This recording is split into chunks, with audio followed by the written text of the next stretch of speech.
Yes, I have a question for a long time. I cannot get the answer. I'm trying to, Yeah, meditate on it. please go ahead. Yeah. Uh, like if, like we believe that everybody has the same soul in them, like we are Okay. part of a higher self or God, and everybody has the same soul.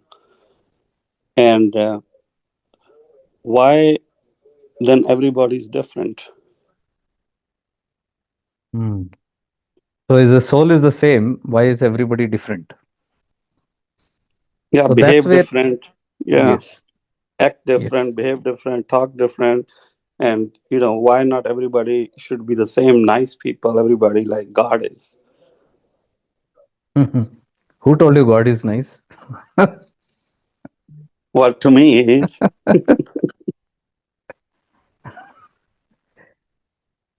See, these are again concepts. God is nice, God is divine, God is pure, God is light, God is this, God is that.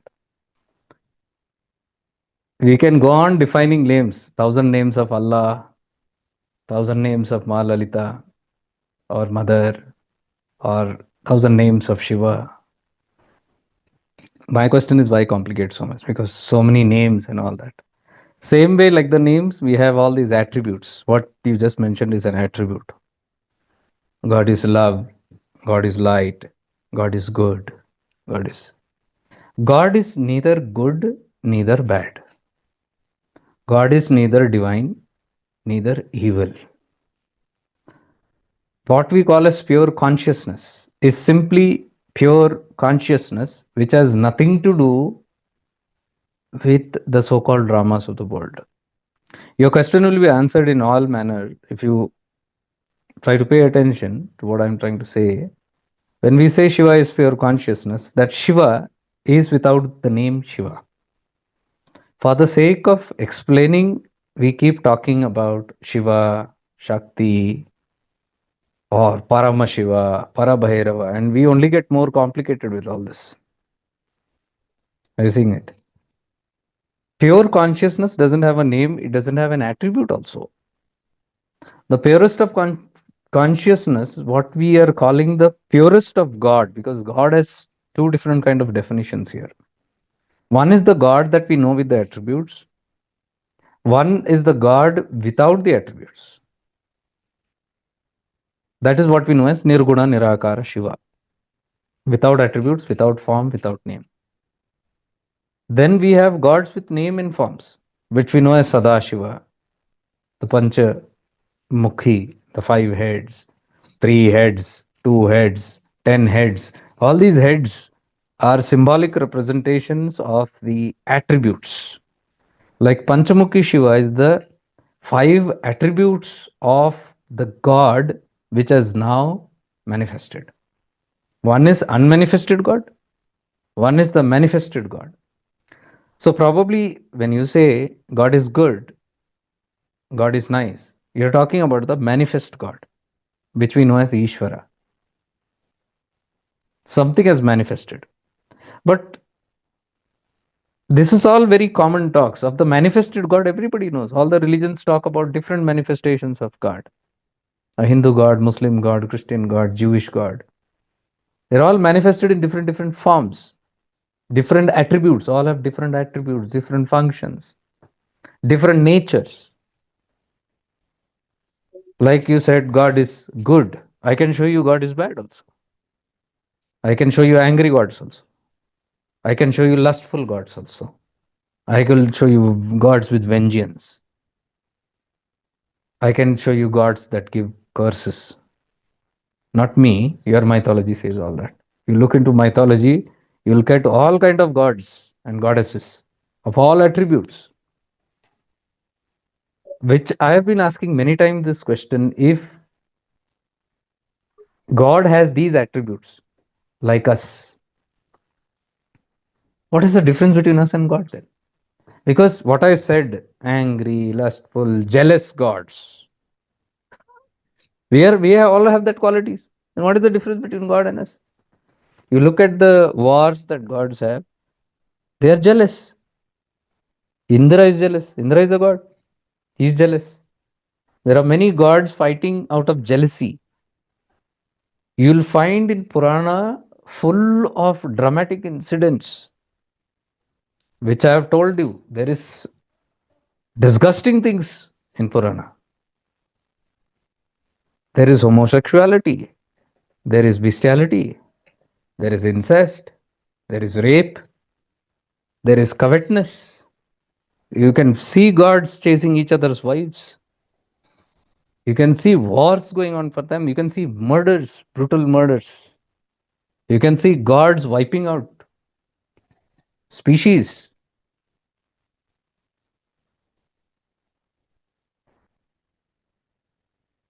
So, one is the manifest God.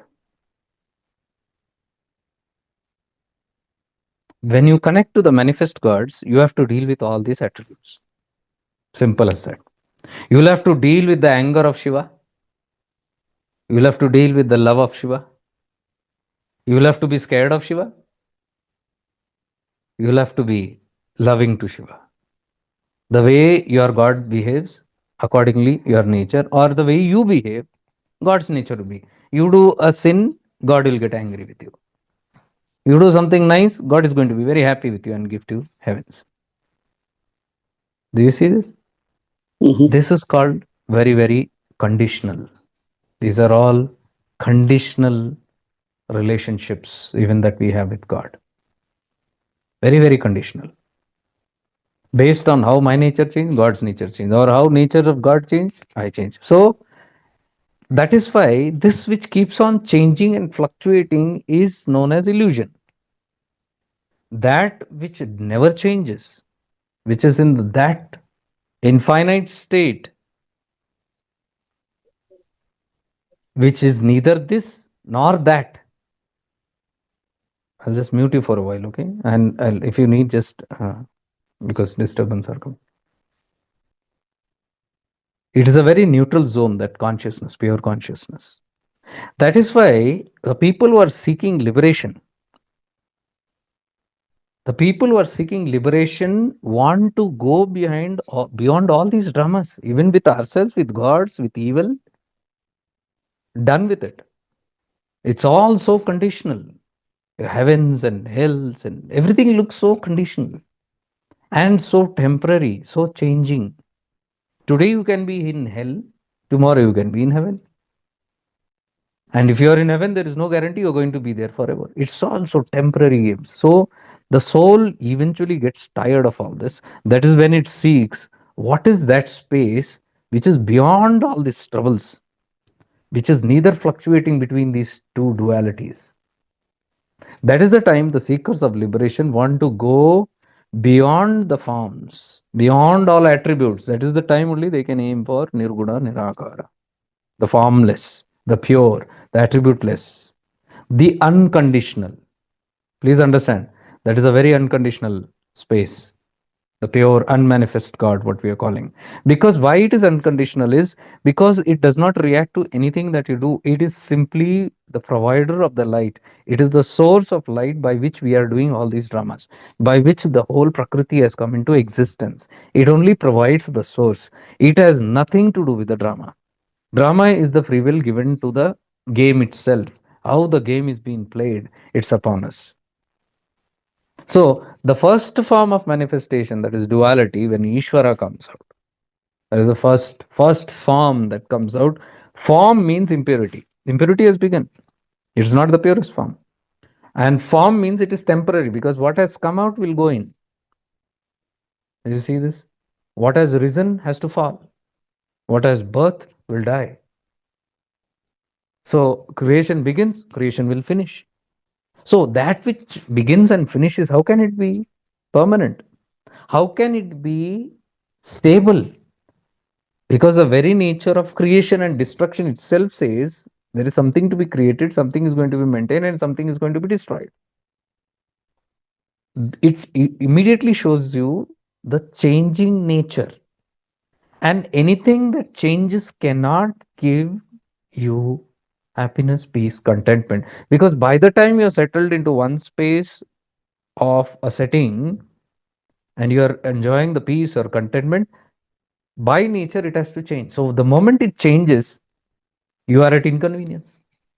You now got to settle in a new environment. Do you see anything in life is like this only? Anything in life is like this. You move from job to job, you move from place to place, you move from relation to relationship, you move from any zone, even you move from one room to the other, you are not going to be comfortable for long. You will stay comfortable for long at one point, and after that, you are not going to be staying comfortable. You're going to get uncomfortable. The moment you get uncomfortable, you're going to change your moods, you're going to change your whole temperament to make yourself comfortable. If I am sitting in this position, it's not forever. After some time, body will get tired. I want to move. I want to shake. I have to move because the situations are moving. Everything is moving around me, so I am forced to move. I cannot settle down. That is called chanchalta. It is chanchal. Prakriti is chanchal, so I have to become chanchal. In chanchal, there is no peace. There is no because there is no settling down. It keeps moving. So the soul, which is weary and tired of moving and constantly keeping on adapting with life, and a mature soul will realize this is never going to end. There is nothing called an end. Wherever you adapt, whatever you adapt in life is still temporary, including the body, including the mind. Anything you see in creation, even sleep is temporary. You get tired and you go to sleep, again you are woken up. You can't sleep also, you can't rest also forever. So when man doesn't get an opportunity to rest, see in rest what happens? One is in stillness. One is attaining peace, happiness, contentment. But again, the laws of nature will force you out of that. So again, a person who doesn't want to wake up will contemplate on dying. People who contemplate suicide, what is the meaning of that? They want to become still now enough, but they don't understand the complexities of life. They don't understand the structure of how life is made. So they think by killing the body, they can die. They don't realize that if the body becomes shant, there is something in it that is also moving. See, even the body is put to rest, still this one inside, that is not going to be at rest. Because the body is dead now. It is cold, it's useless. Immediately it will move out to find something. See, there also it is moving. So there is no peace. Punarpi Janmam, Punarpi Maranam is never peaceful. Only mature seekers can understand this. Mature seekers mean those who have ripened to the state of understanding the whole game, not by being fed up with it. Those who get fed up of the game and say, I want to quit, they are not mature souls. They are escapists. They want to just run out. They are trying to sleep. Like everybody is trying to sleep, right? They are also trying to sleep. They want to die. That's not moksha. What they are asking is, give me death, not liberation. Those who want liberation don't worry about dying or not dying. They will find ways to move into that space which doesn't move, because they now realize there is movement in me and there is stillness in me. These both are there. The movement in me is called Shakti, the stillness in me is called Shiva. Simple. This awareness which is there, pure consciousness, doesn't move, but mind moves. As mind moves, because why mind moves? Thought moves. What is thought? Desire. The moment desire moves, your whole creation moves to make to fulfill that. Now, why it is moving? Because it is thinking by moving it is going to get rest. It is thinking by moving, by attaining something, by grasping on something, it is going to get that peace, contentment, satisfaction, and in that illusion, it goes and catches, tries to catch. What it is trying is not in the object. What it really wants is peace, contentment, stillness. But because of ignorance, it feels it is in that object. And so the chase. Because of this illusion, because of this ignorance, a desire is created, that I want to have that. If this ignorance is not there, there will be no desire. Simple as that. Desires come out of illusion, out of ignorance. Avidya, it is called. Agyanta. So when a desire comes, they chase, and that is where karma begins. Moment a desire sprouts out, it is running in the direction to create something. The moment creation begins, there is maintenance and there is destruction also. So whatever a desire is there, which is going to be created, that has an end. But due to the power of illusion, power of ignorance, one cannot see that there is an end. It doesn't want to think, perhaps. It simply wants to go and attain, thinking it is going to get it. And so it will go and get it or not get it. In both, there is suffering. You don't get it, there is suffering. You get it, there is suffering after some time. At that moment, it will not be known. Because even happiness that is generated is not permanent. That also has to come to an end. Happiness is created, happiness is maintained, happiness is destroyed. It has to go through three phases. Anything in life, in duality, when you come into existence, when you come into experience, it has to undergo these three phases. Anything. Only one thing will remain unchanged, the one who's experiencing. The experiencer, the awareness will remain. It will go through all the plus and minus, but it will remain. Awareness or consciousness is the same that experiences happiness or sorrow. So look at you, look at all of us. We experience peace at one time unrest. You are the same. The experiencer is the same. Experiences changes. You will never go. As a child, you are there. As an adolescent or teen or adult, you are there. As old age also, you are there. After old age, death, beyond death also, you will be there. Where are you going? You are not going to go. So, the pure consciousness or awareness which is there, this only remains. Once one starts getting an idea of this, of what remains and what perishes, naturally, one's awareness will start shifting into that awareness because it wants that permanent stillness, peace. It wants to move and realize into that space which is not changing and fluctuating. But one has to go through enough experiences to realize this.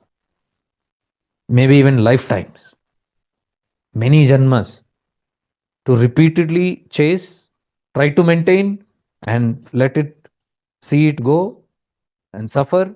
And finally, after that suffering, intense suffering, it has to yearn now or look for, or question should come, what is it that will stay? Genuinely, when this question comes, genuinely the answer will come. The grace will come. It will show you the direction where it is. That is how one's spiritual journey begins. And one starts moving in the direction of that stillness.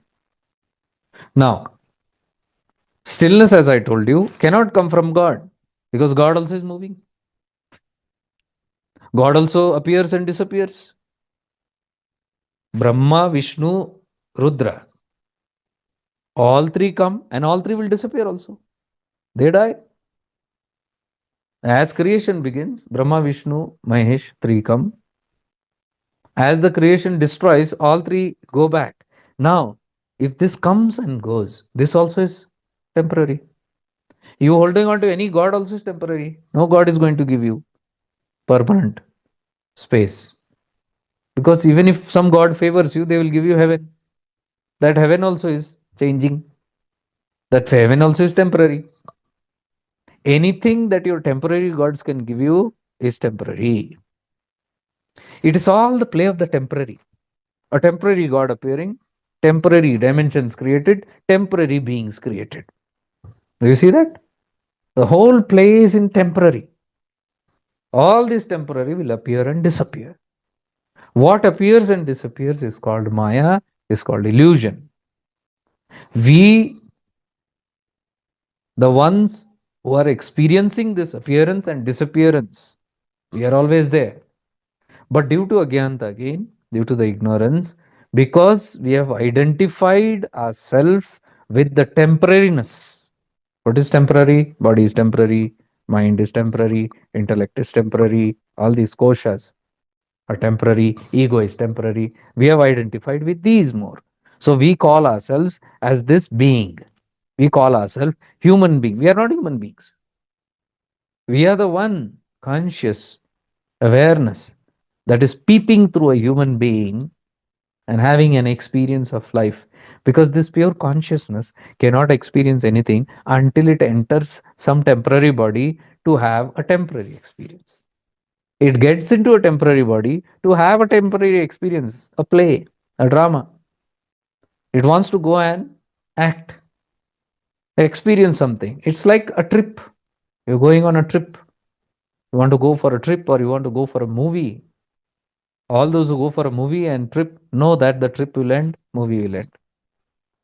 Anybody who doesn't know that the movie is not going to end or your picnic is not going to end, everybody knows it will end. But you look forward to it.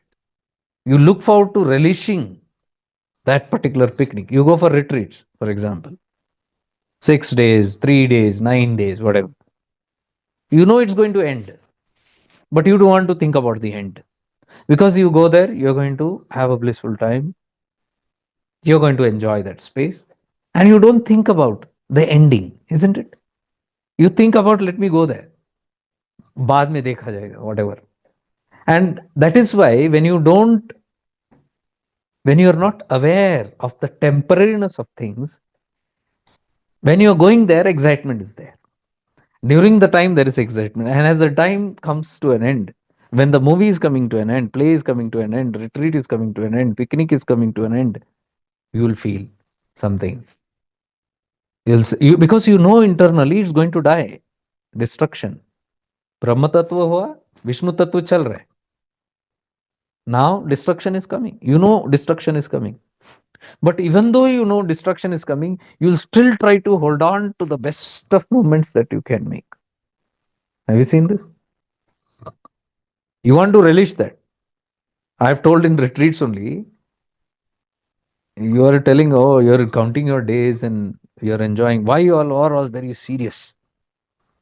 All are intense. Because you know there's only 9 days or 6 days.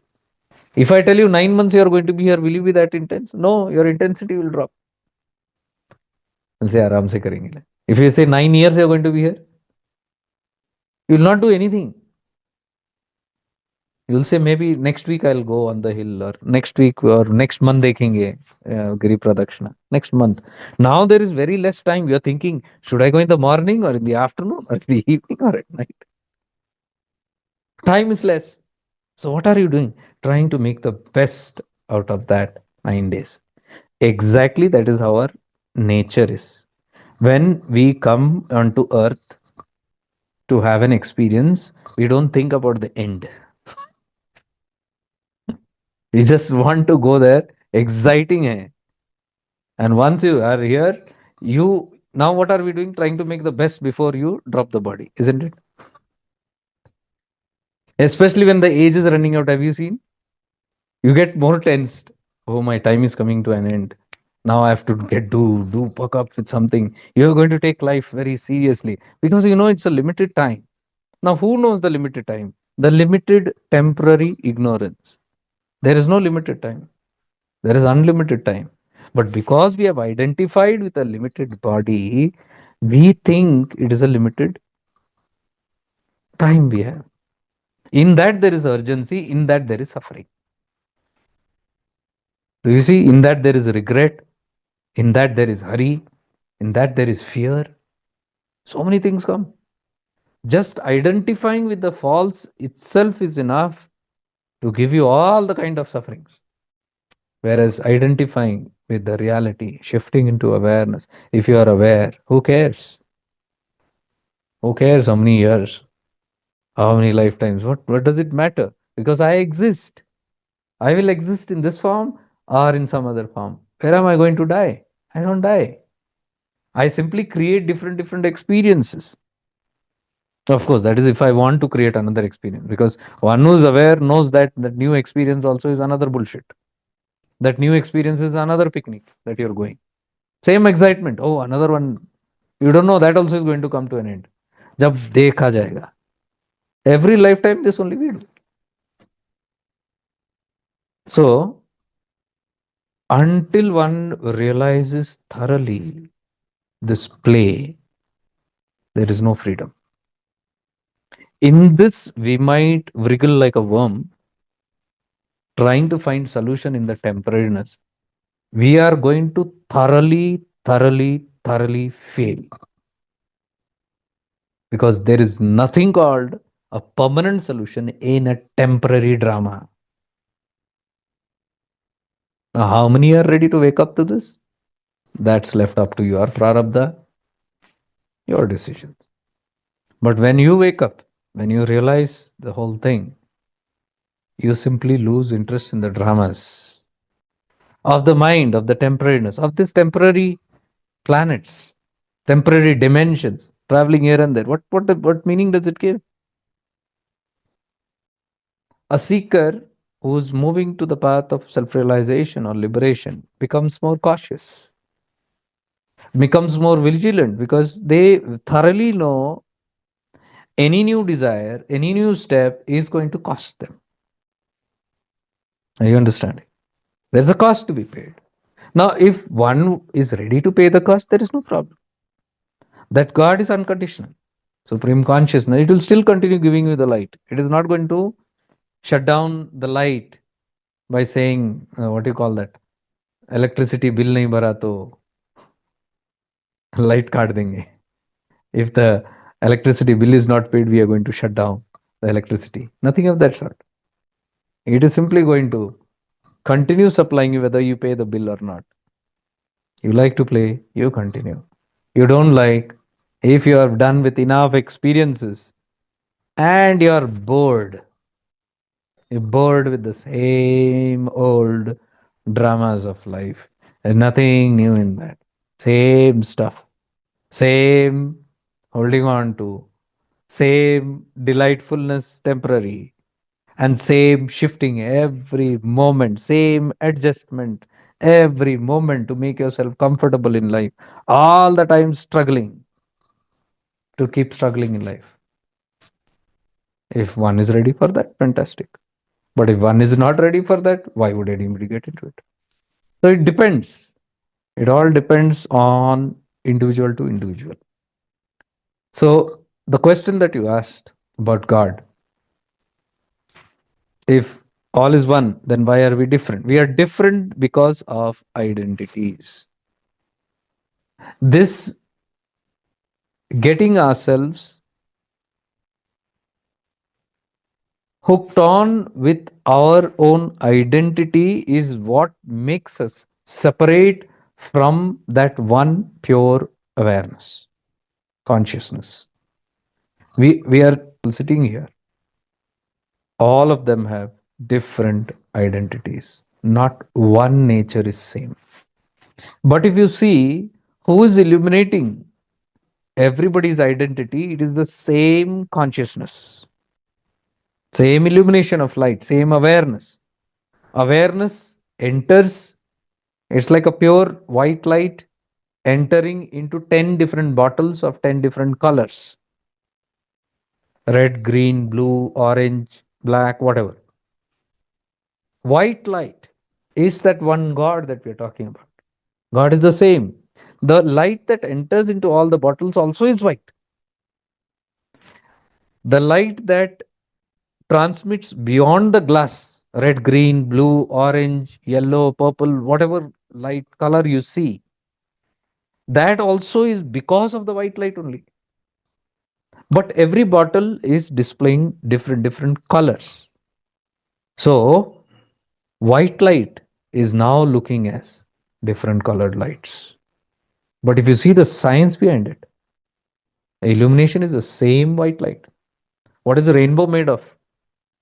Same transparent light.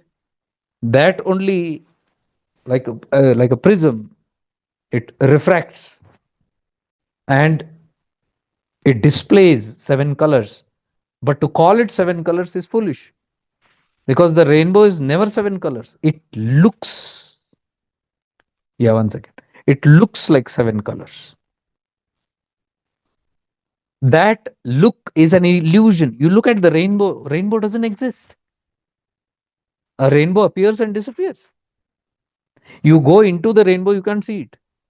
Rainbow can be seen from a distance. It is just a refraction of light that has come. Similarly, this light in the people cannot be seen. They look different here, like the rainbow. But if you enter deeply into them, you'll see nothingness. Like you enter into the rainbow, you'll see nothingness there. There is no light there. There's no color there. You enter deeply into anybody's being, you'll see colorlessness. So, this identity or this ego is what separates us. But we are all from the same light. Haji. I understand the white light, the pure light is coming through those, let's say, nine bottles. But why those nine bottles have different colors to begin with? Red, yellow, blue, green, whatever. Why they have those colors to begin with? Why do you have different desires? You can have just one desire, right? Can you answer me? I'll answer you. Why do you have so many desires? Because of our thoughts, changing thoughts all the time. My thoughts are okay. The thoughts and desires are the same. But why? The question is why? Why does that desire even come? Why do thoughts have to come? Yeah, we don't have any control on those. It's just there. Think about it deeply. It's the same question. Why does it take 10 different forms? Why does our thoughts take 10 different forms? See, right now you're a father, you're a brother, you're a son, so many identities are there. Why are you all Yeah, that identities, if I ask you? because I went through life and we change. But I'm telling you, you have different identities. Let's say you have five identities. Yes, Continuing that identities with you, or do you still feel it's just happening? I mean, now if you have five identities, can you curb down those identities? Can you cut down those identities? Can you dissolve those identities? it just happens with the passage of time. Identity change. People die. People go away. Relationship breaks or whatever. So, if you enter into another two different relationships, you have two new identities. Yes, So, who created those identities? nature, I guess, You can't blame nature. or me It's your too. nature. Both. Your nature. Your nature. Yes, You wanted it. You desired it, right? yes. You desired it. You entered into two different contracts and you created new two identities. So, your desire brings you new identities. Mm-hmm. Your desire can cut those identities. See, the That's main thing is desire. Creation, maintenance, or destruction is foundational. Foundation stuff is desire only. Because there is desire, there is creation. Because there is desire, you maintain a relationship. Because there is a desire, you finish your relationship. So, if you have a desire, you can dissolve your identities. And that is what we are doing here. 3 4 years, we have been sitting here and contemplating on how to dissolve these identities. And I believe we are successful to a large extent. People are succeeding in in dropping those identities. That means we are doing it. mm-hmm. What is propelling it? A desire again. A desire to finish the game. Yes. Desire begins everything. That's what I was trying to say. Desire starts with everything. Desire is the root. That is why even in your Shastras, if you go deeply, you see the Sri Vidya and all, nothingness, in the nothing, the one desire to experience itself. Boom, big bang. That consciousness to desire itself, to experience itself. That is the price we are paying today. Because that desire is Rakta Beej.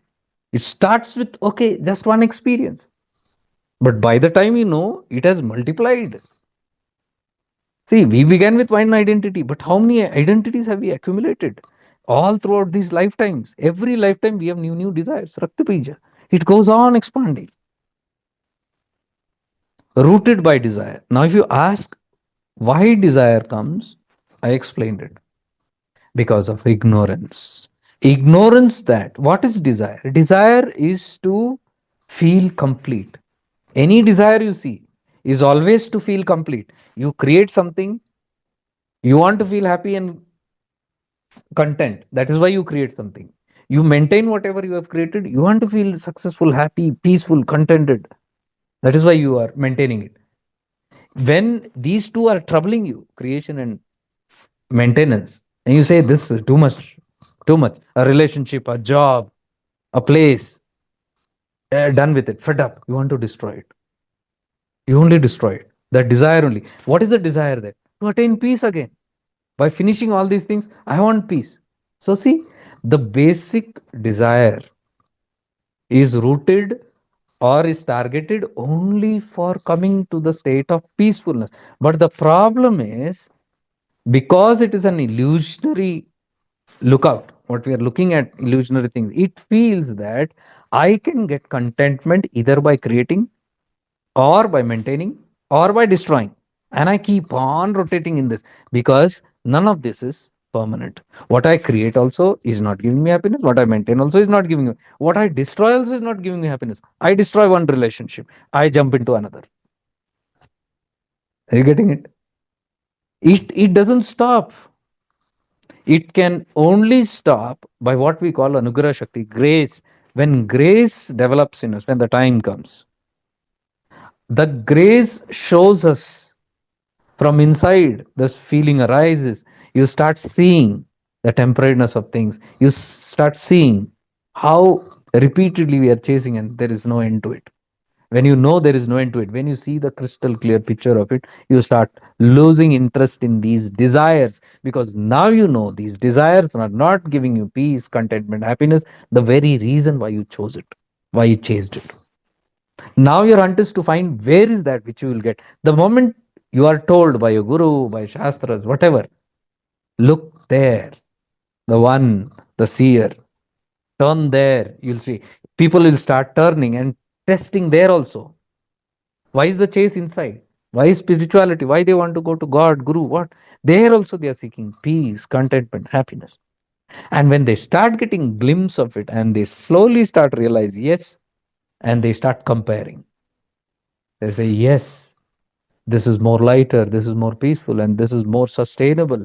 Then that, the more I return here, then they start getting ideas, they start getting the wisdom of how they are stuck in something called ignorance. So that is the dawn of wisdom. So wisdom destroys ignorance. I told you ignorance is the root cause of desire. So when this wisdom destroys ignorance, it destroys the desires for ignorance. That is how slowly one starts taking steps not to move into ignorance and start returning. The wisdom, light wisdom starts increasing. That is the Gyan Marga. That is this shifting into awareness. That is this Arunachala Tattva, the path of wisdom. The more the wisdom, more the clarity, the more the dropping of ignorances, and the more you return to peace. So, from where we came, we slowly start returning to that space which is pure consciousness. We go back into that space which is beyond all the forms. Forms are drama. You finish the drama because you know any form, anything that you take in this existence is not worth it. So you want to destroy that form itself. That form is that identity, the root cause of all the desires, root cause of ignorance. So that desire only now changes. Like Sri Vidya, first it is downward triangle, then upward triangle. Downward, when it is, it's called Shrishti Chakra. It creates ignorance. But when wisdom comes, the same desire turns upwards. Sanghar Chakra. It destroys that ignorance and starts moving upward. So slowly, eventually, this dawn of wisdom, as it keeps expanding, we find more and more methods, ways to annihilate all the ignorance.